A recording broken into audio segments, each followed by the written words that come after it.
ya wenye njaa chakula chako.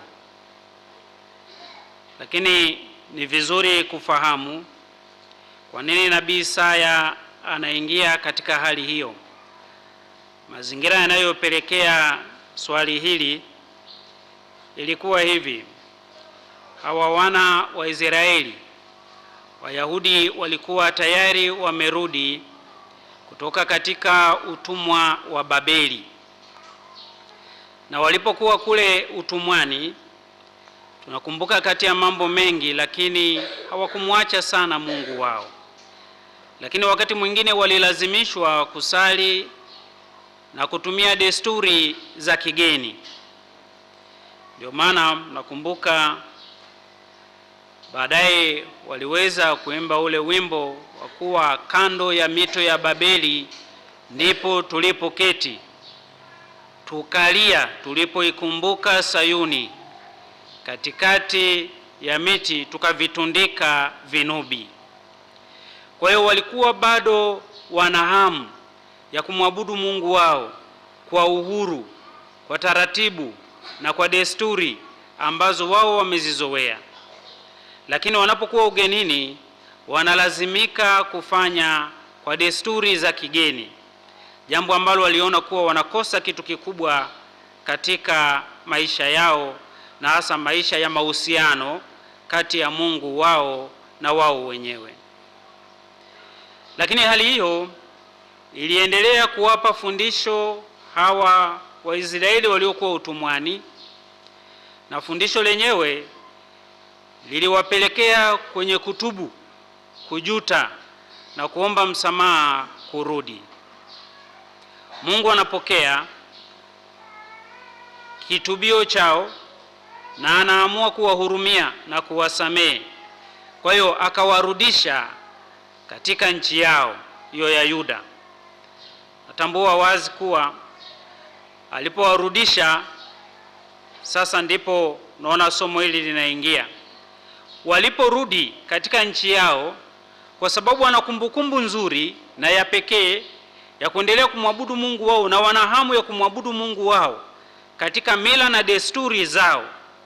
Kwa sababu hiyo, wakiwa chini ya viongozi wao Ezra na Nehemia, wakaamua kuwajengea hekalu la kumwabudu Mungu wao huko Yuda. Na walipojenga hilo hekalu, waliendelea na tamaduni za kuabudu, kusali, kumwomba Mungu wao. Lakini hawa, pamoja na kuwa ugenini, walikuwa hawajasahau desturi yao njema ya kufunga. Wakawa wanafunga sana na wanafunga vizuri. Kwa hiyo waliendelea na hivyo vitu vyote. Lakini hali haikuwa shwari kwenye mambo ya kijamii na mambo ya kisiasa, ambapo dhuluma iliendelea. Walio nacho waliendelea kuwanyanyasa ambao hawana, na ambao hawana walionekana hawana kabisa. Masikini walipata tabu na mahangaiko, na wakakosa hata mtu wa kuwasaidia. Lakini hao wote wanaenda kusali, wanaenda kuabudu, wanaenda kufunga. Ndiyo maana leo nabii Isaya anakuja na kutuambia kwa swali hilo: je, siyo kuwagawia wenye njaa chakula? Lakini neno linalotangulia hilo, saumu aitakayo Mungu ni ipi? Inategemea na unasoma Biblia gani, lakini inasema saumu anaitakayo Mungu ni ipi? Yaani mfungo upi unampendeza Mwenyezi Mungu? Mfungo upi unamfurahisha? Mfungo upi unakuwa na neema na baraka kwetu sisi? Ndio anasema sio kuwagawia wenye njaa chakula chako na kuwaleta masikini waliotupwa nje nyumbani kwako. Sio mfungo wa mtindo huu. Maanake funga yao walikuwa wanafunga kweli, lakini bado hawawajali wahitaji. Walikuwa wanasali kweli, lakini wako mbali na watu wenye shida mbalimbali. dhuluma iliendelea. Sasa unasalije wakati unaendelea kudhulumu? Unafungaje wakati kile unachokifunga ukitolei kwa ajili ya wale wahitaji? Na somo limekuja wakati mzuri, bado juma moja hivi linalofuata tunaingia katika mfungo wa Kwaresima na tunafunga. Sisi wa Katoliki tunafunga, lakini funga yetu isiwe kubadilisha ratiba ya chakula, lakini iwe kweli kile ambacho sisi tunajinyima tunakitoa kwa ajili ya maskini. Ndio Nabii Isaya anatutangulizia Kwaresima ya 2026 katika somo hili. Kwa hiyo hii ndio funga, na anasema anayefunga kwa kuwajali maskini, kuwasaidia wahitaji na kuwaona wale ambao wana mahangaiko, kuwatembelea na kuwapa faraja, huyu Mungu anamsikiliza. Awapo taabuni, akimwita Mungu anaitika, akilia Mungu anafika kwake. Kwa hiyo tukiishi kweli kwa matendo imani yetu hii ya kuwajali wengine, kukaa karibu nao na kuwasaidia, tunaugusa moyo wa Mungu.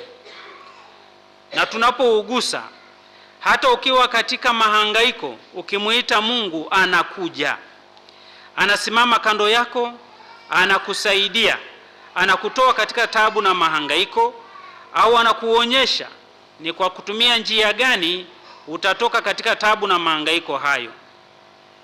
Lakini kama hatuyafanyi haya, basi tujue kuwa bado tuna safari ya ziada ya kuutafuta utakatifu ambao unapatikana kwa watu.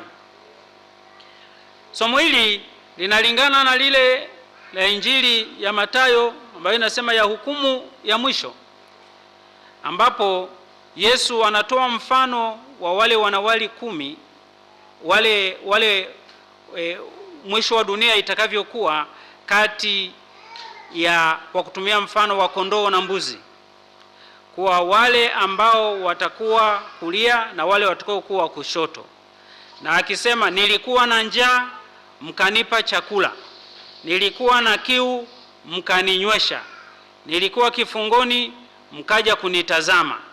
Sasa Injili ya namna hii msingi wake pia ndio uko hapa kwa Nabii Isaya anapotusisitizia juu ya habari ya kuwajali wengine. Na wale wengine ambao hawafanyi hivyo, atasema hivi, kwa nilikuwa na njaa hamkunipa chakula, nilikuwa na kiu hamkuninywesha, nilikuwa kifungoni hamkuja kunitazama. Sasa hao ni wale ambao wanawaona wanadamu wenzao, wanaiona jamii ikihangaika na kuteseka, lakini hawachukui hatua yoyote ya kuwasaidia. Na swali lako utajiuliza mwishoni, hivi ni lini Mungu nilikuona ukiwa unateseka alafu nikashindwa kukusaidia?